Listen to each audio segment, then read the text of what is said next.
की क्लास में हम सभी लोग यूक्लिड विभाजन एल्गोरिथम या प्रमेयका का अनुप्रयोग देखेंगे। यूक्लिड विभाजन प्रमेयका आप सभी लोग पिछले वीडियो में पढ़ चुके हैं और आज इसके अनुप्रयोग के बारे में अध्ययन करेंगे। ठीक है, तो यूक्लिड विभाजन प्रमेयका के अनुप्रयोग क्या है, इससे पहले आप लोग थोड़ा सा ध्यान दीजिए। यदि आप सभी लोग हमारे चैनल को सब्सक्राइब नहीं किए हैं तो सब्सक्राइब कर लीजिए और बेल आइकन को भी प्रेस कर लीजिए। इससे आपको फायदा ये होगा कि जो हमारा अगला वीडियो कोई आएगा तो उसका आपको नोटिफिकेशन प्राप्त हो जाएगा और हमारे वीडियो को अधिक से अधिक शेयर भी करें। ठीक, तो आइए हम देखते हैं कि यूक्लिड विभाजन प्रमेयका का अनुप्रयोग क्या है। तो यूक्लिड विभाजन एल्गोरिथम या प्रमेयका के दो अनुप्रयोग होते हैं। एक तो हम इनका उपयोग किन्हीं दो या दो से अधिक संख्याओं का HCF ज्ञात करने के लिए करते हैं और एक एल्गोरिथम जो होता है, प्रमेयका जो होती है, उसका उपयोग हम किन्हीं संख्या का वर्णन करते हैं। जैसे कोई संख्या सम है या विषम है, भाज्य है या अभाज्य है, वो किस रूप में लिखी जाती है, इसके बारे में अध्ययन करते हैं। तो यूक्लिड विभाजन प्रमेयका के दो अनुप्रयोग हैं। एक आपका होता है यूक्लिड विभाजन एल्गोरिथम का अनुप्रयोग संख्याओं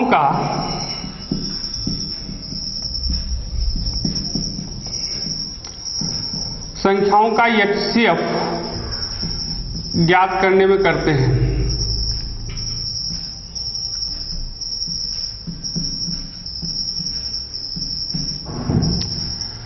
मतलब यूक्लिड विभाजन एल्गोरिथम का उपयोग, पहला उपयोग आप संख्याओं का, किसी भी संख्या का HCF ज्ञात करने के लिए करेंगे और दूसरा उपयोग संख्याओं या पूर्णांकों के गुणों का वर्णन करने के लिए करते हैं। संख्याओं के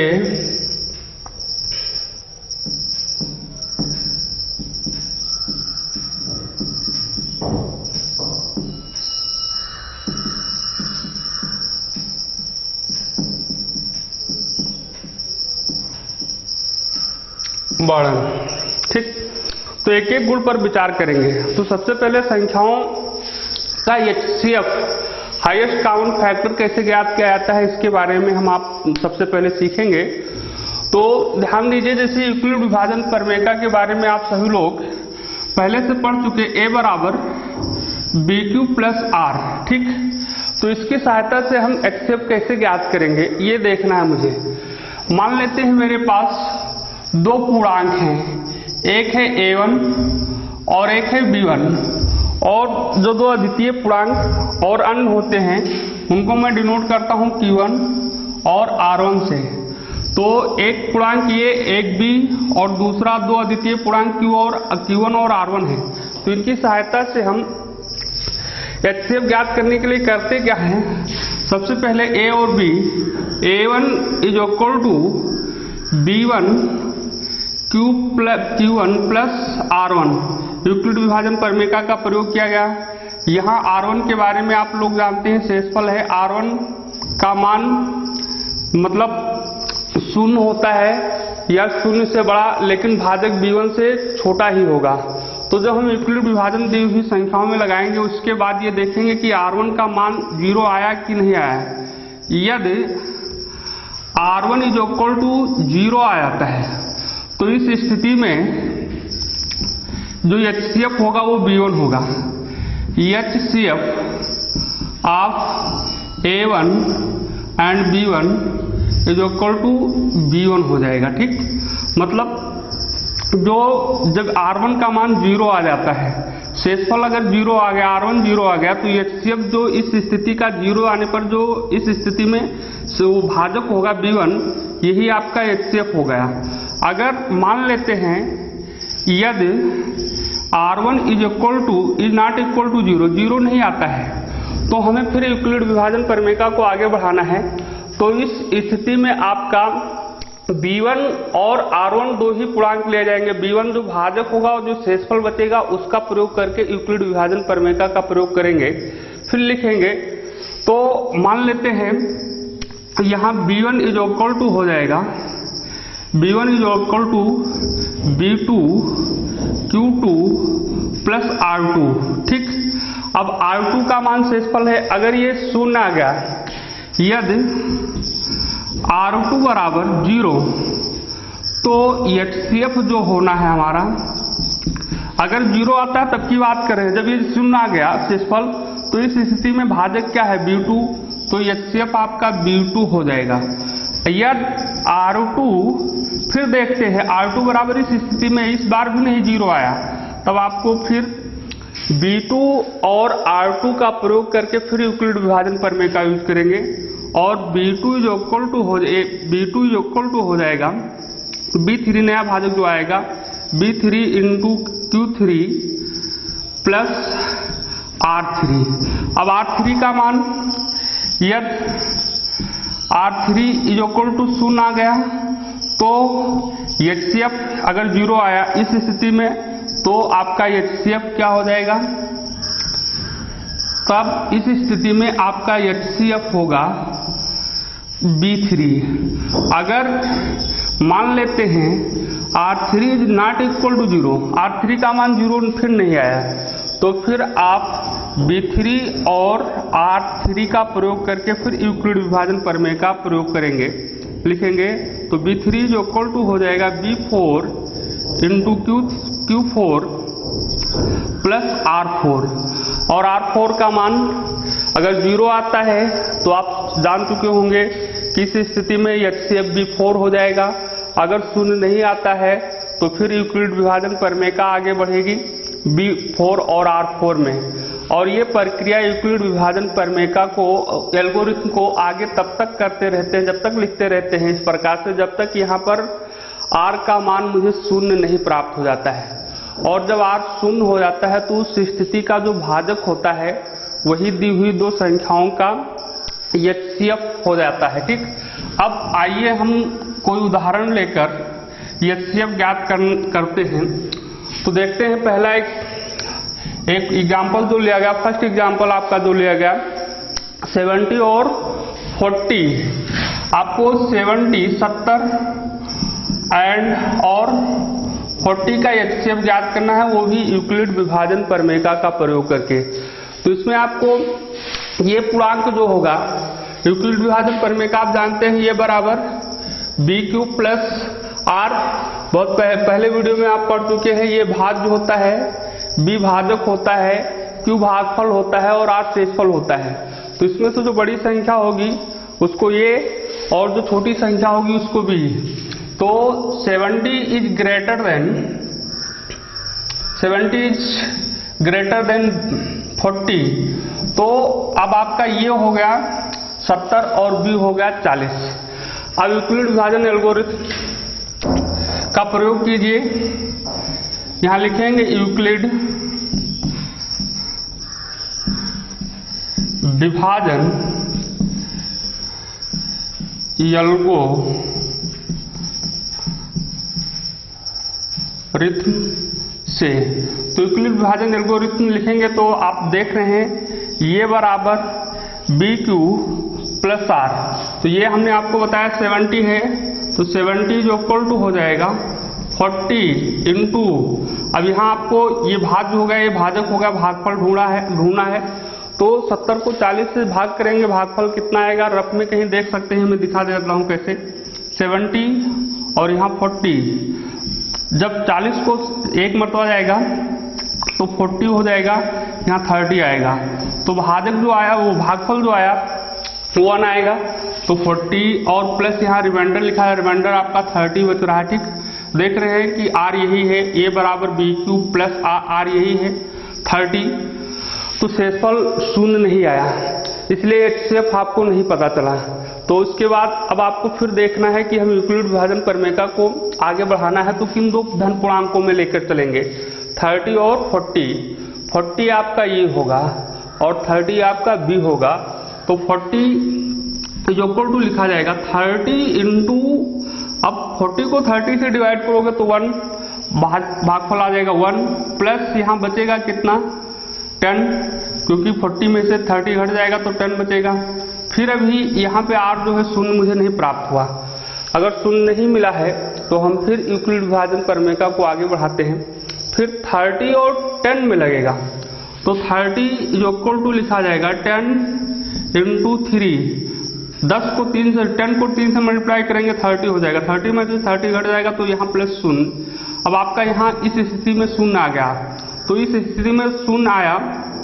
शून्य की स्थिति में जो भाजक है b है, यही भाजक है आपका 10, क्योंकि भाज बराबर यहाँ भाजक गुणे भागफल प्लस शेषफल, तो भाजक आपका 10 है, इसलिए यही 10 जो होगा वही HCF हो जाएगा। तो HCF of 70 and 40 is equal to 10 हो जाएगा। ठीक, इस प्रकार से हम यूक्लिड विभाजन प्रमेय एल्गोरिथम का प्रयोग करके दी हुई संख्याओं का HCF आसानी से ज्ञात कर सकते हैं। और एक अन्य उदाहरण लेकर भी अभी और दिखाते हैं कैसे होता है, पूरी बात समझने का प्रयास कीजिए। सेकंड एग्जांपल आपका है, मान लेते हैं 18 और 45, 18 और 45 का HCF फाइंड करना है। तो इसमें ये किसको मानना है, अभी आपको ऊपर बताया कि जो बड़ी संख्या होगी उसको ये, जो छोटी संख्या होगी उसको भी मानते हैं। ठीक है, तो बड़ा आप दिखाई दे रहा है आप लोगों को कि 45 है, तो ये हो गया 45 और b हो गया 18। तो 45 इज ग्रेटर देन 18, इसलिए यूक्लिड विभाजन एल्गोरिथम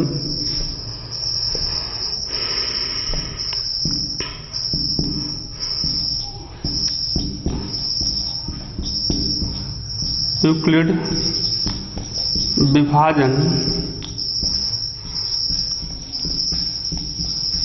एल्गोरिथम से, तो यूक्लिड विभाजन एल्गोरिथम का प्रयोग करेंगे तो आपका हो जाएगा 45 इज इक्वल टू, मतलब भाज बराबर, अब फिर आप पता कर लीजिए, जब 45 को 18 से भाग किया जाएगा तो भागफल कितना आता है और शेषफल कितना आता है। रफ में कहीं भाग करके देख सकते हैं, 45 यहाँ 18 तो 36, यहाँ 9 बचेगा। ठीक है, अब आपका पता चला कि मतलब भागफल जो आया 2 है, तो यहाँ पे लिखा जाएगा 18, मतलब भाजक गुणे भागफल 2 है प्लस शेषफल 9। अब 9 जो आया, शेषफल जो आया, रिमाइंडर r का मान यहाँ वो शून्य नहीं आया, तो फिर आप देखिए ध्यान यहाँ ये देनी है कि इन दो संख्याओं का प्रयोग करके यूक्लिड विभाजन प्रमेय का आगे लिखेंगे। तो 18 और 9 का प्रयोग करेंगे, तो 18 आपका भाज्य हो जाएगा और 9 आपका भागफल वो भाजक हो जाएगा। तो 18 इज इक्वल टू हो जाएगा 9 इंटू 2, 9 दूनी 18, तो प्लस यहाँ 0 आ गया, तो रिमाइंडर 0 आया, शेषफल मुझे 0 मिला। तो इस स्थिति का भाजक 9 है, तो भाजक ही HCF होगा। फिर आप लिखेंगे HCF is equal to 18 and 9 is equal to 18 and 45 है, 45 इज इक्वल टू 9। ठीक, अब आप और एक उदाहरण से देख सकते हैं कि हम दी हुई दो पूर्णांकों का HCF ज्ञात करते हैं यूक्लिड विभाजन प्रमेय का से कैसे। एक और उदाहरण से समझते हैं, फिर उसके बाद अगले अन्य गुणों पर चलते हैं। तो एक अन्य एग्जाम्पल हम लेते हैं 56 एंड 88। तो 56 थर्ड एग्जाम्पल और 88 ये दो संख्या है, इसका भी HCF हमें फाइंड करना है और वो भी यूक्लिड विभाजन एल्गोरिथम की सहायता से ज्ञात करना। तो यहाँ पे भी आप देख पा रहे हैं कि 55 छोटा है, 88 बड़ा है, तो जो छोटी संख्या होती है वो b होता है, b मतलब भाजक मानिए, और जो बड़ी संख्या होती है वो ये होता है, ये मीन्स होता है भाज्य। तो 18 इज ग्रेटर देन 55। ठीक, अब आपको यूक्लिड विभाजन एल्गोरिथम का प्रयोग करना है। यूक्लिड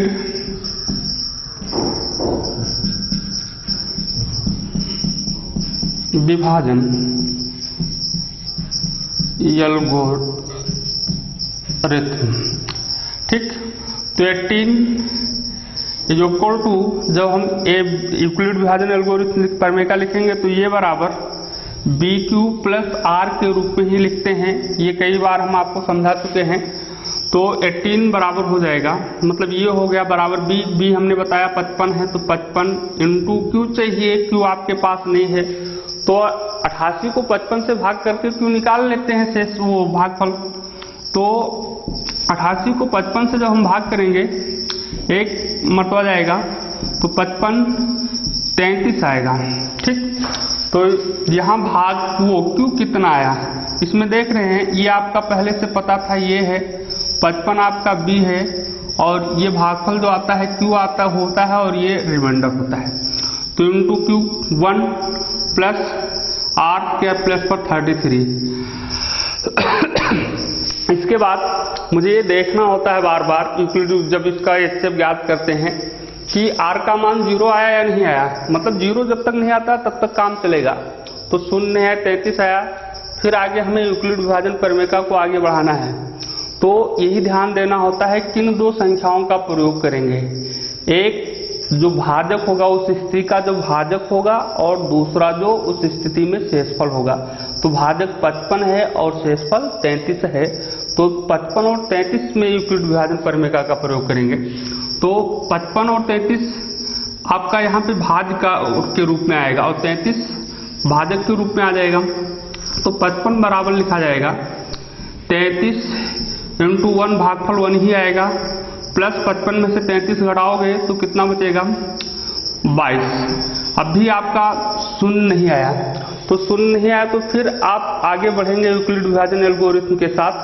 तो इस स्थिति में ये होगा 33, अगले स्टेप में जब लिखेंगे ये के स्थान पर 33 लिखा जाएगा और B के स्थान पर 22 लिखा जाएगा। ठीक है, फिर आपका हो जाएगा 33 बराबर 22 इंटू 1 ही आएगा, प्लस यहाँ बचेगा 11, फिर 0 नहीं आया तो फिर यूक्लिड विभाजन एल्गोरिथम को लेके आगे चलेंगे। तो फिर इस स्थिति में आपको देखना है कि ये कौन सा हो रहा है और B कौन सा होगा। तो ये आपका होगा 22 और B होगा 11। ठीक, तो फिर होगा आपका 22 is equal to 11 into 2 plus 11 into 22 हो जाएगा। तो 22 में से 22 माइनस करेंगे तो 0 बचेगा। यहाँ पे मुझे रिमाइंडर 0 बच गया, मतलब हम HCF ज्ञात कर सकते हैं आसानी से। तो जब रिमाइंडर 0 आता है तो उस स्थिति में जो भाजक होता है वही दी हुई संख्याओं का HCF होता है। ठीक, तो रिमाइंडर 0 है और ये तो भाजक कौन सा आ रहा है 11, तो इसलिए HCF जो होगा वो 11 हो जाएगा। तो HCF of 55 and 88 is equal to 11 हो जाएगा। इस प्रकार से यूक्लिड विभाजन प्रमेय की सहायता से, एल्गोरिथम की सहायता से आप सभी लोग HCF दी हुई संख्याओं का आसानी के साथ ज्ञात कर सकते हैं। ठीक, मैं कुछ सवाल दे देता हूं, आप लोग करके देखिएगा। 155 और 1385। फर्स्ट क्वेश्चन 155 और 1385। सेकंड क्वेश्चन आपका है 105 135 105 और 135। थर्ड क्वेश्चन आपका रहेगा 506 1155 506 और 1155। फोर्थ आपका रहेगा चौथा 575 1288 575 और 1288। सिक्स क्वेश्चन पांचवें नंबर पर 675 963 675 और 933। इतनी संख्याओं का आप 963 कर लीजिए। आप HCF याद कीजिए यूक्लिड विभाजन प्रमेय की सहायता से और अपने आप को चेक कीजिए कि समझ में आया या नहीं समझ में आया। अब आइए हम देखते हैं यूक्लिड विभाजन प्रमेय के अन्य गुण, दूसरे गुण के बारे में। जैसा पहले बताया गया था कि दो अनुप्रयोग होते हैं। एक तो अनुप्रयोग क्या उपयोग हम करके एचसीएफ फाइंड करते हैं, दूसरा अनुप्रयोग संख्याओं के गुणों का वर्णन करने के लिए करते हैं। तो अब संख्याओं के गुणों का वर्णन कैसे करते हैं? जैसे इसमें संख्याओं के गुण के बारे में बताया जाता है कि कोई धन पूर्णांक है तो उसे किस रूप का होता है, कोई धन पूर्णांक है तो वो सम में है तो उसका रूप क्या होगा, और विषम संख्या पूर्णांक के रूप में है तो उसका क्या रूप होगा।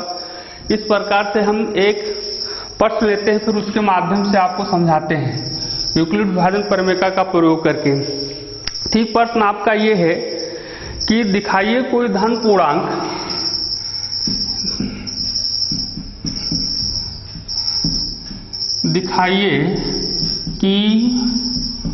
कोई धन पूर्णांक Q के लिए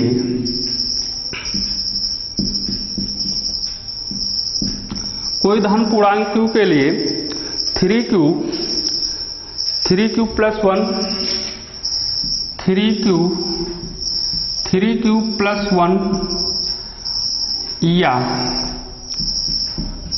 3Q + 2 के रूप का होता है गलत। ठीक, तो कोई अब आपको इसमें दिखाना है कि Q एक पूर्णांक है, धन पूर्णांक है, और उसको दर्शाना ये है कि प्रत्येक जो धन पूर्णांक होते हैं वो 3 या तो 3Q के रूप का होगा, 3Q + 1 के रूप का, या 3Q + 2 के रूप का होता है। ठीक है, तो इसका भी प्रयोग आपको यूक्लिड विभाजन प्रमेय से करना है। तो इसकी सहायता से हम कैसे इसके गुण का वर्णन करते हैं, तो इसके लिए आपको कोई धन पूर्णांक मान लेना होता है। इधर थोड़ा सा लिखते हैं। तो यहाँ माना कि ये एक पूर्णांक है और b = 3 मानेंगे। b यहाँ जैसे 3 दिखाना आपको है, 3Q + 1 3Q + 2, तो इसी को हम देख लेते हैं। अगर 3Q + 1 तो ये बराबर आपका होता है 3Q + 1 यूक्लिड विभाजन प्रमेय का या r के रूप में लिखते हैं, तो b का मान 3 होगा, तो b = 3 हो गया। अब यूक्लिड विभाजन प्रमेय का जो होता है आप सब लोग जानते हैं, ये बराबर BQ + R यूक्लिड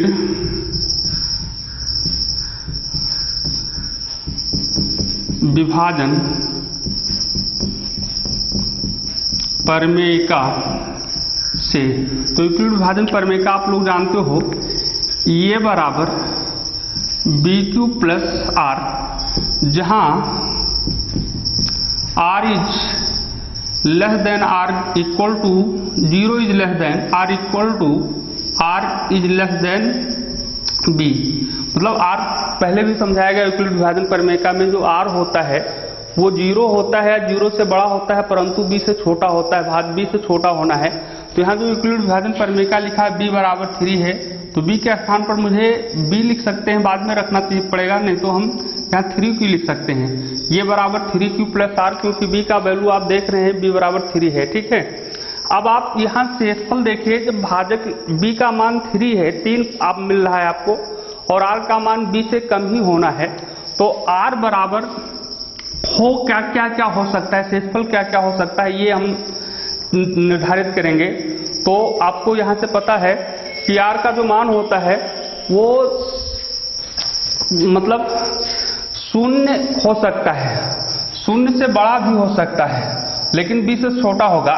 तो 0 से स्टार्ट करेंगे, B का मान 3 है तो 0 होगा, 1 हो सकता है और 2 हो सकता है। इतने R के मान आपको मिल सकते हैं, इससे ज़्यादा आपको नहीं मिल पाएंगे। ठीक है, तो अब करना क्या होगा आपको, इसके लिए करना ये है कि जो यूक्लिड विभाजन प्रमेय आपका लिखा गया, ये जो देख पा रहे हैं आप ऊपर, ये बराबर 3Q + R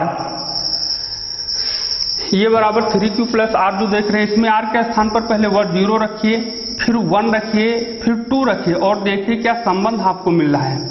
तो अब हम करते ये हैं, अब ये बराबर 3q प्लस आर में r इज इक्वल टू 0 रखने पर, तो जब हम 0 रखेंगे तो ये बराबर आपको मिलेगा 3q प्लस 0 0 नहीं लिखेंगे तो वही हो जाएगा। ठीक, ये इक्वेशन नंबर आप फर्स्ट मान के यहाँ छोड़ दीजिए। दूसरा, अब r के स्थान पर 1 रख लिए इसमें, अब r के स्थान 0 रखिए, अब r के स्थान पर 1 रखेंगे तो पुनः ये बराबर 3q प्लस r में r बराबर 1 रखने पर, तो जब 1 रखेंगे तो आपको संबंध जो मिलेगा ये बराबर 3q प्लस 1। ठीक, सेकंड हो गया आपका सेकंड रिलेशन। थर्ड में इधर समझा देता हूँ आपको, फिर पुनः शब्द का प्रयोग कर सकते हैं। ये बराबर 3q प्लस r में r बराबर 2 रखने पर, तो जब हम 2 रखेंगे तो ये बराबर आप देख रहे हैं 3q प्लस 2 हो जाएगा। ये इक्वेशन नंबर थर्ड। तो तीनों संबंध से आपको देखने को मिल रहा है कि एक धन पूर्णांक 3q आया, दूसरा धन पूर्णांक 3q प्लस 1 के रूप में आया, तीसरा पूर्णांक 3q प्लस 2 के रूप में आया। तो इससे पता चलता है कि प्रत्येक धन पूर्णांक, कोई भी धन पूर्णांक q के लिए पूर्णांक को जो लिखेंगे वो किस रूप में होगा, 3q प्लस 1 प्लस या 3q प्लस 2 के रूप में होगा। तो यहाँ नीचे लिख दीजिए, अतः प्रत्येक धन पूर्णांक 3q प्लस 1 या 3q प्लस 2 के रूप का होता है। इसी प्रकार से हम संख्याओं के गुणों का वर्णन करते हैं यूक्लिड विभाजन प्रमेय का प्रयोग करके। ठीक, एक अन्य प्रश्न के माध्यम से और देखते हम समझाने का प्रयास कर रहे हैं कि यूक्लिड संख्याओं के गुणों का वर्णन कैसे किया जाता है, गुण के बारे में हम कैसे बताते हैं। एक अन्य प्रश्न हमारे पास है, दिखाइए कि कोई प्रत्येक समधन पूर्णांक q के लिए सेकंड। तो आइए अब देखते हैं अगले सवाल प्रश्न की सहायता से कि संख्याओं के गुणों का वर्णन कैसे किया जाता है। प्रश्न आपका एक है, दिखाइए कि किसी प्रत्येक समधन पूर्णांक दिखाइए कि प्रत्येक समधन पूर्णांक किसी पूर्णांक q के लिए 6q plus 6q, 6q plus 2, 6q plus 4 के रूप का होता है। मतलब कोई धन पूर्णांक अगर q है तो उसका सम के रूप में जो होगा वो 6q या 6q प्लस 2 या 6q प्लस 4 के रूप में होता है। तो ये हम कैसे देखते हैं। ठीक, तो यहाँ पे आप पुनः यूक्लिड विभाजन प्रमेय का प्रयोग करेंगे। तो इसके लिए माना कि ये कोई पूर्णांक है तथा b जो इक्वल टू 6 हो जाएगा, क्योंकि हमें प्रदर्शित करना है 6q प्लस 2, 6q प्लस 4 के रूप में। तो यूक्लिड विभाजन प्रमेय का यूक्लिड विभाजन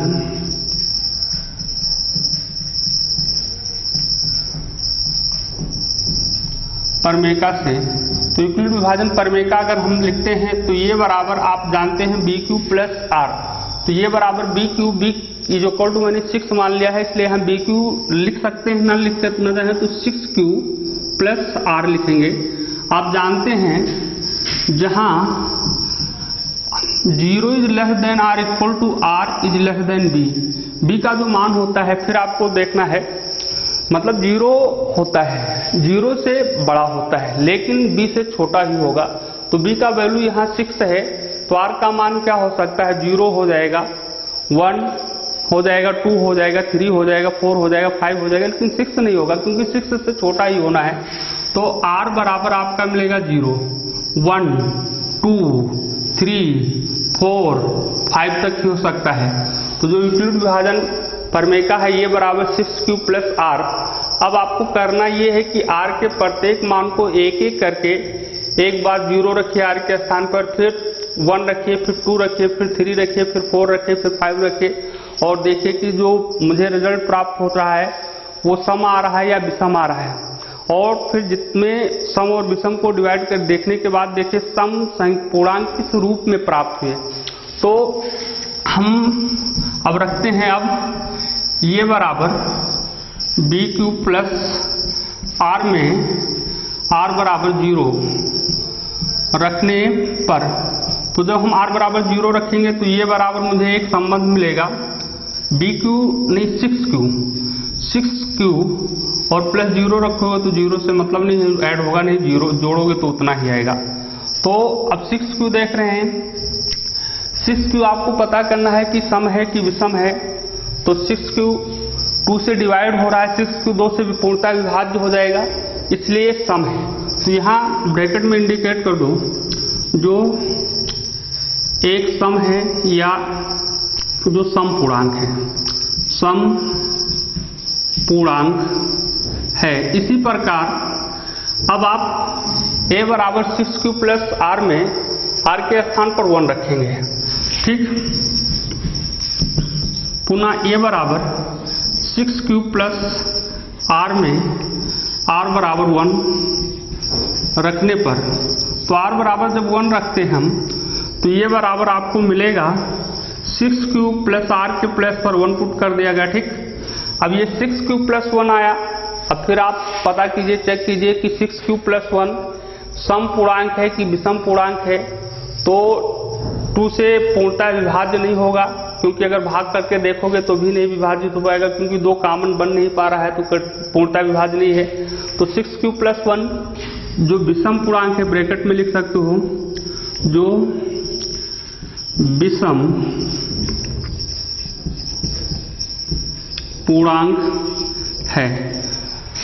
फिर पुनः ये बराबर 6Q प्लस R में R बराबर 1 रख दिए, तो अब 2 रख कर देखते हैं। 2 रखने पर तो ये बराबर मुझे मिलेगा 6Q प्लस 2। 6Q प्लस 2 क्या 2 से डिवाइड होगा?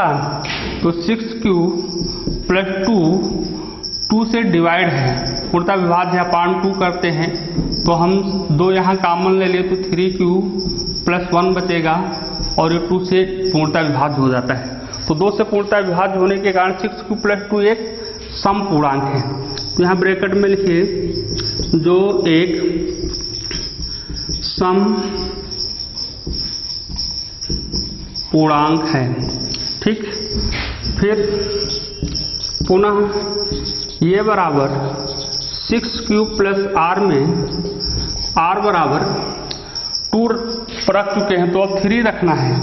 3 रखने पर तो ये बराबर आपको मिलेगा 6Q प्लस 3। 6Q प्लस 3 2 से पूर्णतः विभाज्य नहीं है, ठीक है। आप भाग करके देख सकते हैं, आप पता कर सकते हैं। तो 2 से पूर्णतः विभाज्य नहीं है, तो इसलिए विषम होगा। जो एक विषम पूर्णांक है। आगे इधर यहाँ पे लिखते हैं हम। तो अब 3 तक हो गया बात, अब 4 और 5 भी रख के देखना है। तो पुनः ये बराबर 6Q प्लस R में R बराबर 4 रखने पर, तो जब हम 4 रखेंगे तो ये जो इक्वल टू मिलेगा 6Q प्लस 4। अब 6Q प्लस 4 सम है या विषम है? तो 6Q प्लस 4 2 से पूर्णतः विभाज्य है, इसलिए एक सम संख्या है। तो यहाँ भी इधर इंडिकेट कर सकते हो, देख रहे हैं जो सम पूर्णांक है। फिर पुनः ये बराबर 6 क्यूब प्लस r में r बराबर अब 5 रखेंगे। 5 रखने पर तो ये बराबर 6 क्यूब प्लस 5। 6 क्यूब प्लस 5 आप पता है आपको जो विषम पूर्णांक है। अब प्रश्न आपसे ये कह रहा था कि जो प्रत्येक सम पूर्णांक होगा, सम धन पूर्णांक जो होंगे वो देखना है 6 क्यूब और 6 क्यूब प्लस 1, 6 क्यूब प्लस 2 और 6 क्यूब प्लस 4 के रूप का होता है। ठीक है, ये हमें दिखाना था, सिद्ध करना था।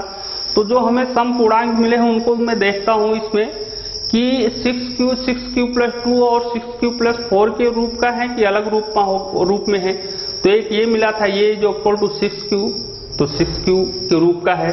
दूसरा सम पूर्णांक आपका यहाँ पे है 6 क्यूब प्लस 2 के रूप का, और तीसरा सम पूर्णांक आपका यहाँ पे 6 क्यूब प्लस 4 के रूप का है। प्रश्न के अनुसार ये मतलब विषम पूर्णांक को आपको नहीं देखना, जो प्रश्न कह रहा है सम पूर्णांक को ढूंढना है। तो सम पूर्णांक मुझे एक मिला 6 क्यूब, दूसरा सम पूर्णांक 6 क्यूब प्लस 2 के रूप का मिला, और तीसरा सम पूर्णांक 6 क्यूब प्लस 4 के रूप का मिला।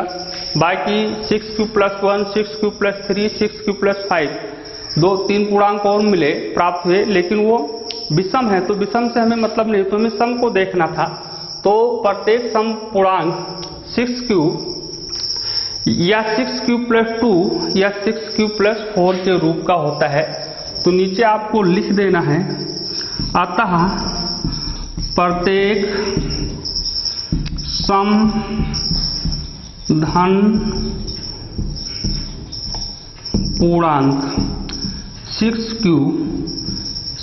क्यूब प्लस 2 या 6 क्यूब प्लस 4 के रूप में होता है। तो इस प्रकार से हम यूक्लिड विभाजन प्रमेय का प्रयोग करके संख्याओं के गुणों का वर्णन भी कर सकते हैं। और आगे गुणों का वर्णन आपको जब हम एक्सरसाइज 1.1 कराएंगे तो आपको और समझ में आएगा। पहले ये सारी चीजें आप ये वीडियो देख लीजिए, फिर अपने बुक से प्रश्न करने का प्रयास कीजिए, समझ में आता है या नहीं समझ में आता है। ठीक, और अगले वीडियो में हम आप सभी लोगों को फिर एक्सरसाइज 1.1 को कराएंगे। ठीक।